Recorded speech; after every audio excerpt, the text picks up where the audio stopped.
사랑하는 우리 새벽 이슬 같은 주의 청소년, 청년, 우리 청장년, 다음 세대 여러분, 여러분들을 또 이렇게 영상으로나마 뵙게 돼서 반갑고 또 사랑하고 축복합니다.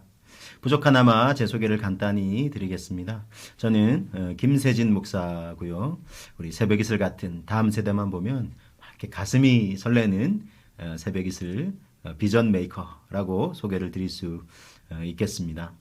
하나님께서 저에게 우리 새벽 이슬 같은 청소년, 청년, 청장년, 다음 세대를 섬기라는 사명을 주셨고, 부족하나마 우리 청춘아 겁먹지 마라는 책도 저술을 하게 되었습니다. 이 책에서 또 우리 여러분들의 사랑하는 마음이 잘 녹아져 있고, 하나님께서 우리 하늘의 보물처럼 귀한 여러분들을 얼마나 사랑하시고 큰 기대를 거시는지 잘 담아내고 있습니다.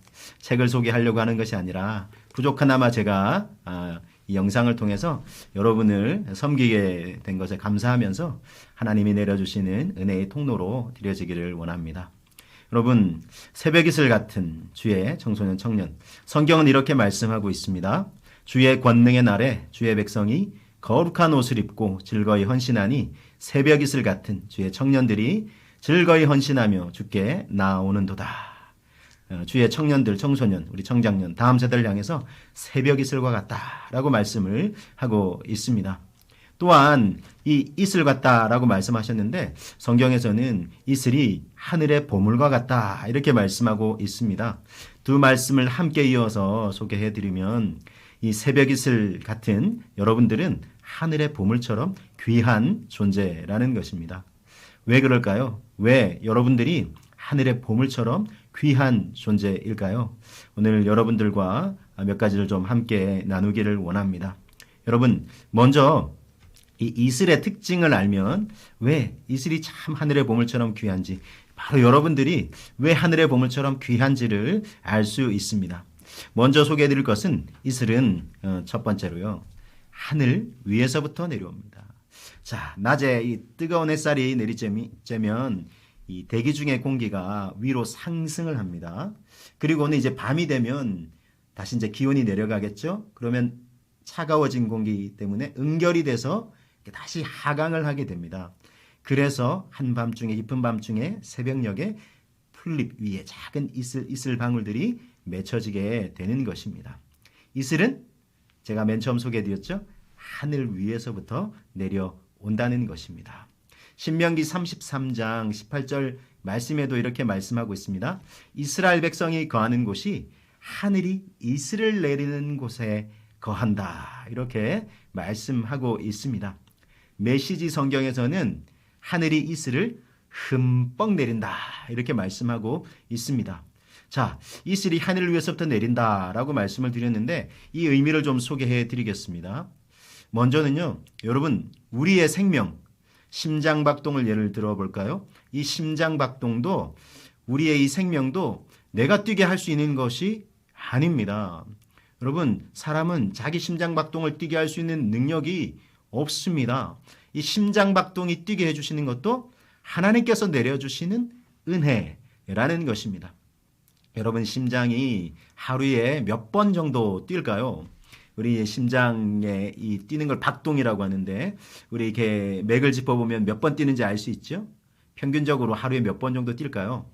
60회, 약 70회 정도라고 감안하면, 자, 이걸 계산해 보겠습니다. 70회, 1분의 70회입니다.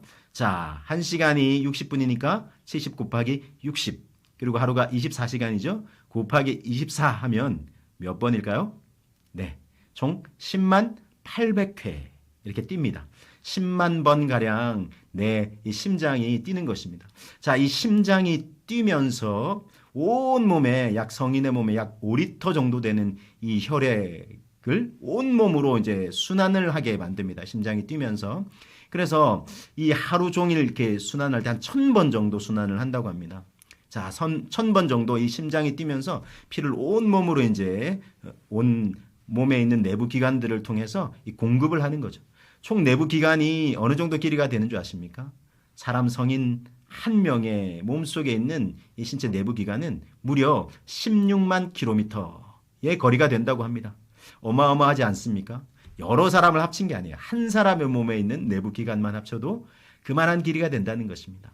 여하튼 이 심장이 한 번, 1000번 정도 뛰면서 온 몸의 혈관을 통해서 이 혈액을 순환을 합니다. 자, 이것을 힘으로 환산을 해보겠습니다. 우리가 가끔 이제 쌀가마를 이제 들 때가 있죠.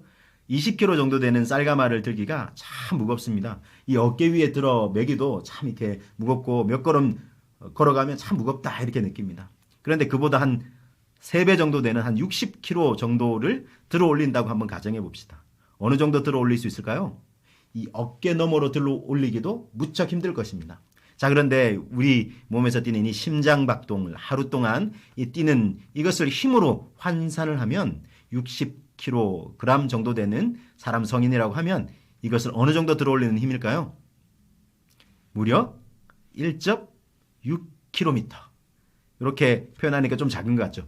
1600m나 끌어올리는 힘이라는 것입니다. 여러분 놀랍지 않습니까? 어마어마한 힘입니다.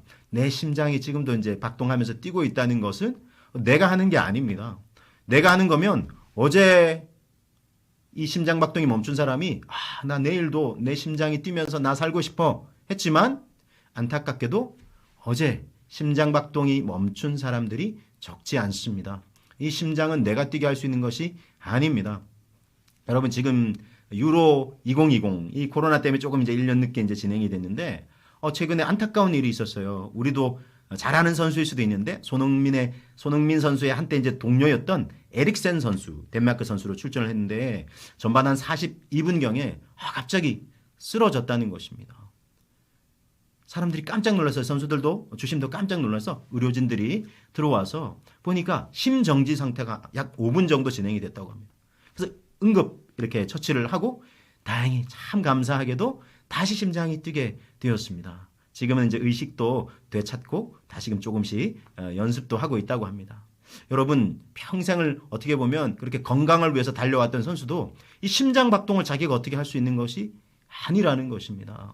여러분 제가 이 심장 박동을 예를 들었지만 이건 가장 기본적인 것입니다. 가장 기본적인 생명조차 내가 하는 것이 아니라는 것입니다. 하나님께서 내려주신 은혜의 선물이라는 것입니다.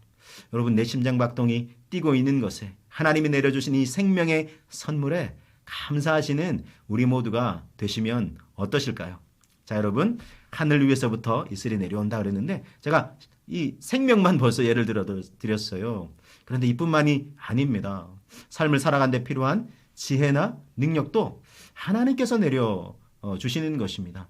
잠언 3장 18절 말씀에 하나님께서 이 세상 만물을 지으실 때 지혜와 권능으로 지으시고 하나님이 이슬을 내리시는 것도 또 하늘 위에서 단비가 내리는 것도 다 하늘문이 열리고 소위 말해서 이 땅에 내려오는 것 아니겠습니까? 하나님께서 내려주시는 은총의 선물입니다. 그래서 성경 말씀 그대로 인용하면 하나님이 공중에서 이슬이 내리게 하셨느니라 이렇게 말씀하고 있습니다. 이슬도 공중에서 하늘 위에서부터 하나님이 내려 주신다는 것입니다. 지혜와 권능도 삶을 살아가는데 필요한 그 모든 것들도 하나님께서 내려주시는 은총의 선물입니다. 여러분 우리가 우리 청소년 청년기 또 청장년기를 살아가고 인생을 살아가면서 필요한 것들이 많이 있죠. 예를 들면 재정도요. 여러분 하나님의 은혜를 간구할 때 하나님이 우리의 삶의 필요를 공급해 주시는 것입니다. 앞서 언급했던 이 심장박동이 뛰면서 일할 수 있는 것도 하나님이 내려주신 기회이고요. 또 우리가 열심히 일하고 공부하고 또 아르바이트 하면서 재정을 또 준비하지만 또 부족할 때가 있어요. 그런데 우리에게 꼭 필요한 게 있습니다. 그러나 내 한계는 여기까지고 내 필요한 건 이만큼인데 그 부족한 부분은 어떻게 할까요? 하나님께 간구하면 하나님께서 또 공급해 주시는 것입니다. 부족하나마 저는 하나님의 부르심의 사명을 확인하고 주님을 위해 살겠다 헌신하고 신학대학 또 4년, 신학대학원 3년 연속으로 이제 7년을 공부하게 되었는데 사실 저희 부모님이 재정을 또 이렇게 뭐 학비를 다 대주실 수 있는 그런 형편이 안 되었습니다. 저는 어떨까요? 열심히 공부를 했어요. 안타깝게도 전액 장학금은 못 받았습니다. 그러나 이제 부분 장학금을 이제 받기도 하고 또 도서관에서 열심히 이렇게 아르바이트 하기도 했습니다. 제가 할 수 있는 최선을 다했다는 것입니다. 제가 섬기는 교회에서도 열심히 봉사하고 섬겼습니다. 처음에는 교사로 그리고 이제는 사역자로 섬겼는데 제가 섬겼던 교회가 그렇게 이제 좀 뭐 규모가 있는 교회가 아니었습니다. 그러나 하나님의 은혜가 넘치는 교회다 생각해서 이제 섬겼고요. 그 교회를 섬기면서 제가 사례를 뭐 정식으로 받지를 않았습니다. 그래서 한편 제 기숙사 방에 있던 선배가 그 사실을 알고 당장 그만두라고, 아니 뭐 공부도 해야 하고 학비도 좀 보조해주고 해야 되는데, 아니 사례도 뭐 학비는 그냥 사례도 못 받는 데를 어떻게 다니느냐라고 흥분하기도 했지만, 저는 하나님이 부르신 교회다, 제가 또 사모하고 함께 섬겼으면 좋겠다 싶은 목사님이 이제 계셨고, 제가 거기서 배우고 섬긴다라는 마음으로 섬겼습니다. 그러니까 사실은 뭐 등록금이나 이런 게 부족할 수밖에 없죠. 그렇다고 제가 공부를 그만두고 무조건 이렇게 돈 버는 일에만, 학비 버는 일에만 몰두할 수는 없지 않겠습니까? 그래서 열심히 제가 할 수 있는 한 최선을 다하고, 부족한 부분은 어떻게 하겠어요? 하나님께 맡겨드렸습니다. 어떻게 되었을까요? 하나님께서 정말 때마다 정말 공급해 주셨습니다. 한 학기에는 제가 필요한 액수를 정확하게 10원 동전 하나 틀리지 않고 정확하게 채워주셔서 너무나 깜짝 놀란 적이 있습니다. 그만큼 하나님 제 필요를 아셨고 채워주시는 것을 경험할 수 있었습니다. 제가 섬기던 한 교회의 청년이, 제가 이제 청년들을 섬길 때마다 잘 이제 훈련을, 영적으로 신앙적으로 훈련을 시키고 이제 해외 비전 트립 단기 선교를 이제 진행을 했습니다. 한 청년이 하나님의 은혜를 체험하고 싶다, 살아계신 하나님 좀 만나고 싶다, 내 인생의 비전을 좀 알고 싶다 해서 훈련 과정에 참여했습니다. 훈련 과정이 이제 반쯤 진행될 쯤에 이제 선교지를 정하게 됩니다. 그리고는 이제 같이 이제 선교 팀별로 모여서 이제 준비를 하게 되는데, 이 청년이 좀 표정이 어두운 거예요. 좀 고민이 많은 것 같아서, 왜 그러냐, 잠시 이제 면담할 기회가 있었습니다. 이 청년이 이렇게 얘기합니다. 목사님, 이 훈련 과정이 끝나면 비전 트립을, 단기 선교를 가지 않습니까? 그렇지. 근데 목사님, 제가 꼭 참여하고 싶은데 고민이 있습니다. 무슨 고민인데? 재정이 없습니다. 돈이 없습니다. 저는 사실 집안 형편이 너무 어렵고, 학비도 물론 하나님 은혜를 내려주셔서 장학금을 이제 받기도 하지만, 그런데 이번 선교는 꼭 참여하고 하나님의 살아계심도 체험하고 온 세상을 주관하신다고 하시는 그 하나님을 좀 넓은 세계에서 경험하고 싶은데 재정이 너무나 부족합니다. 고민을 하는 겁니다. 그러냐고. 함께 제가 기도하겠다고 하면서 이 청년이 다음 주에 와서 이렇게 얘기합니다. 목사님, 좋은 기회가 생겼습니다. 그 이제 거주하는 이제 도시에서 이제 방학이 좀 가까울 무렵에 중앙 이제 시립 도서관이 있었는데, 그곳에서 아르바이트 학생을 모집한다는 것입니다. 그런데 그때는 특별히 좀 이렇게 시에서 좀 지원을 더 해서 이 시급이 좀 많은 것이었습니다. 그래서 이것을 자기가 이렇게 참여하게 되면은 그만한 이렇게 재정이 채워지겠다, 이런 생각이 든 거예요. 그러면 지원해보자 하고 저도 권면을 했습니다. 지원을 했습니다. 근데 이 청년이 그 다음에 또 표정이 어두운 거예요. 목사님, 지원을 했습니다. 그런데 경쟁률이 200대 1이 넘습니다. 아무래도 안 될 것 같습니다. 어렸을 때부터 나는 한 번도, 단 한 번도 뭐 이거 추첨하는 거 선정대회 본 적이 없습니다. 이렇게 얘기하는 것입니다. 제가 그렇게 얘기를 했습니다. 하나님이 역사하시면, 이전까지는 한 번도 안 됐다고 할지라도 지금 역사하실 수도 있지 않겠느냐. 한번 우리 기도하면서 기대하고 기다려보자 그랬습니다. 자, 그 다음 주에 이 청년이 왔습니다. 표정이 환해져서 왔습니다. 목사님, 너무 기쁜 소식이 있습니다. 제가 선정이 됐습니다. 제가 이 아르바이트생으로 선정이 됐습니다. 목사님, 얼마나 감사한지 모르겠습니다. 근데 목사님, 제가 선정이 됐다는 소식을 듣고 그곳에 이제 달려갔습니다. 그런데 제가 좀 고민이 됐던 게 있었습니다.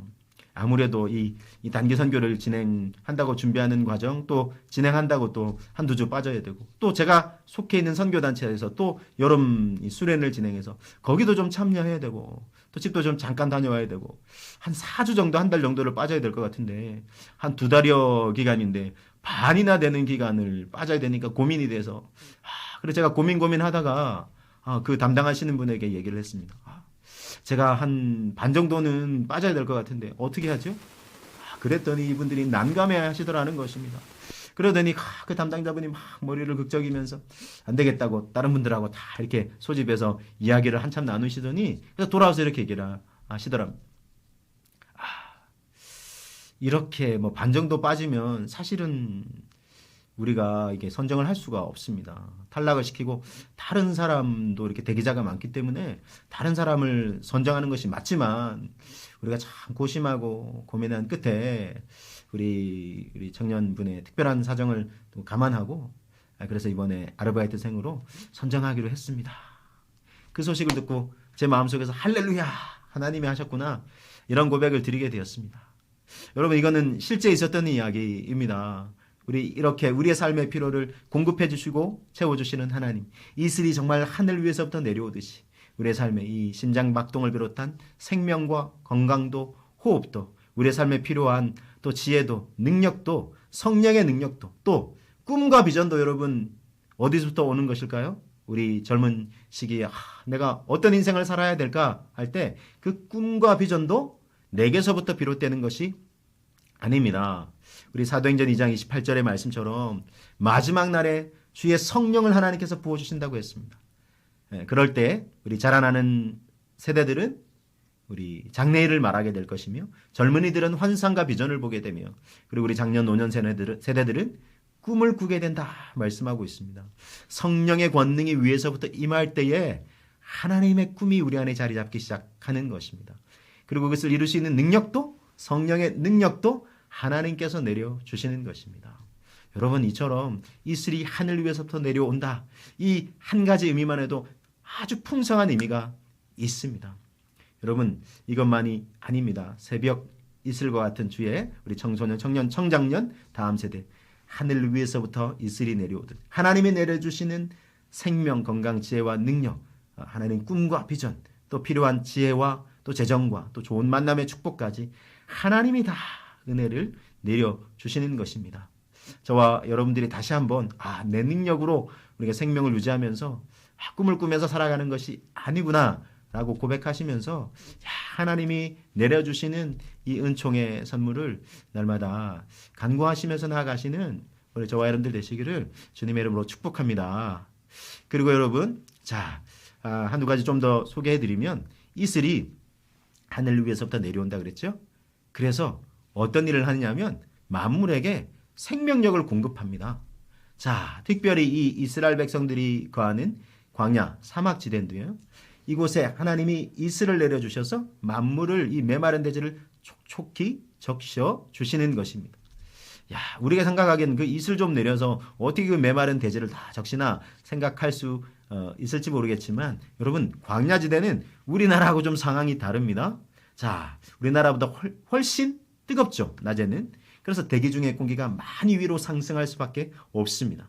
밤에는 또 상대적으로 많이 춥습니다. 그래서 많은 양의 이슬이 내리는 것입니다.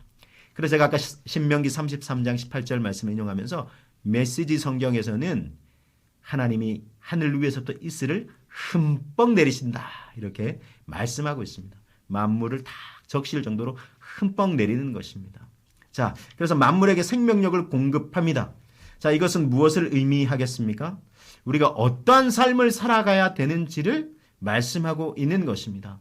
우리는 하늘 위에서부터 하나님이 내려주시는 은혜를 힘입어서 살아가는 존재라 말씀드렸습니다.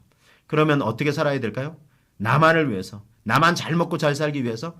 아닙니다. 여러분, 이슬이 하늘 위에서부터 내려서 만물에게 생명력을 공급하듯이 우리는 살리는 그런 꿈을 꾸고 사람들을 살리는 삶을 살아야 한다는 것입니다. 여러분 어떤 꿈을 꿔야 되겠습니까? 어떤 비전을 품어야 되겠습니까? 하나님께로부터 온 꿈과 비전은 어떤 것이겠습니까? 내가 품은 이 소원과 이 꿈이 과연 하나님께서 원하시고 또 기뻐하시는 꿈과 비전이 맞느냐 아니냐 어떻게 분별할 수 있겠습니까? 오늘 저는 그 중요한 원리 한 가지를 여러분에게 소개해 드리려고 합니다. 바로 이미 지금 소개해 드렸죠? 힌트를 드렸죠? 살리는 것입니다.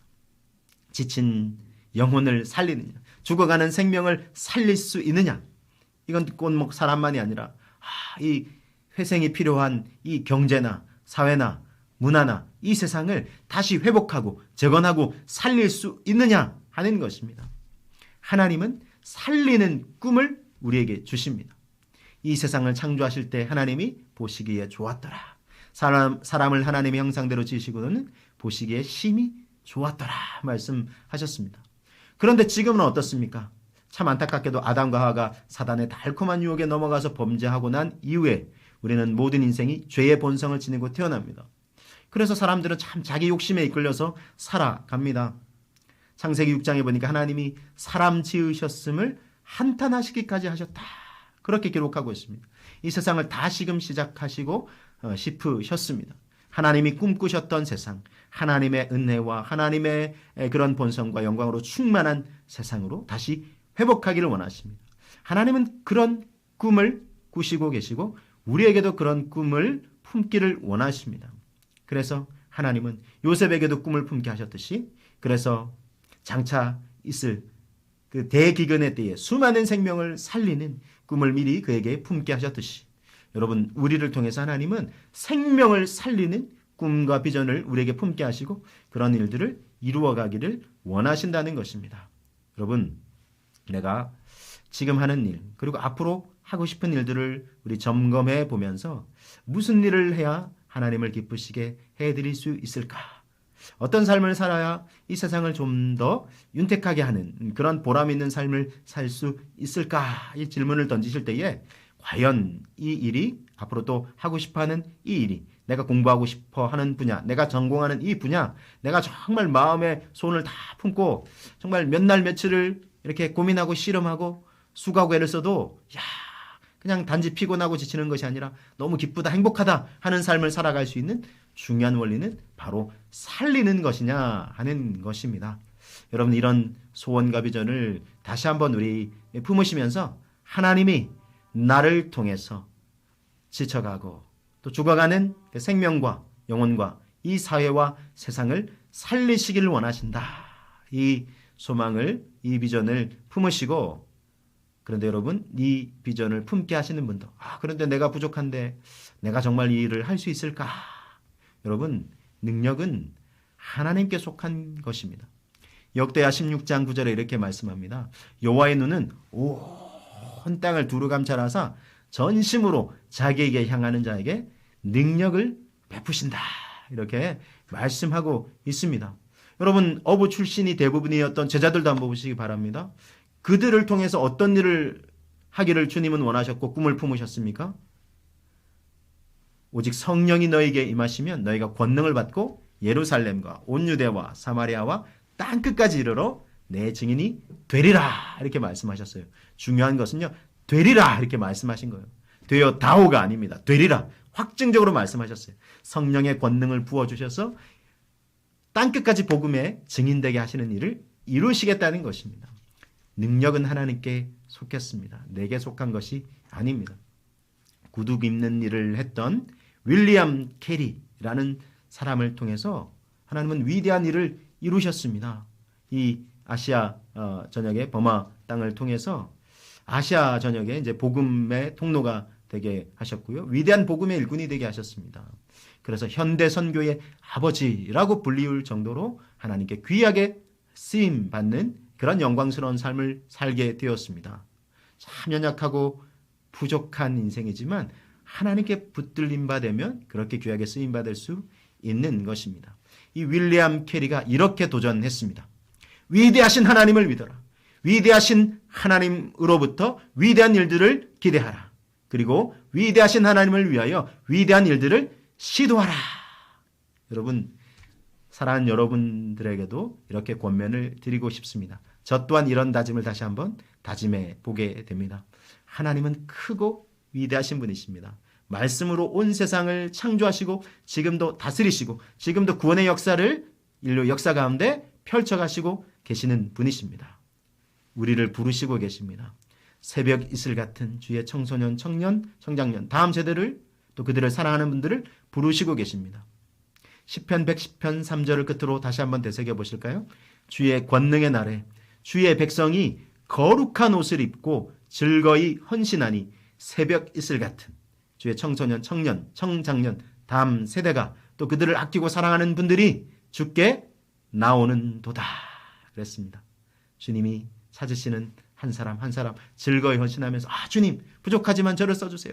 우리를 써주세요. 하는 사람들, 단체, 공동체를 통해서 주님은 세상을 살리고 생명을 살리고 영혼을 살리는 너무나 귀하고 놀라운 일을 이루어 가실 것입니다. 저와 여러분들이 그 하나님의 부르심의 그 사명을 가슴에 품고 연약한 나를 내어 드릴 때 토기장이신 주님께서 원하시는 그릇으로 빚으시고 수많은 구원할 영혼들을 그 안에 담아내시는 귀한 구원 또 생명을 살리는 도구로 써주시기를 우리 간구하면서 기대하고 기도하면서 기다리시는 새벽 이슬 같은 주의 청소년, 청년, 청장년 다음 세대 여러분 되시기를 주님의 이름으로 축복합니다. 감사합니다.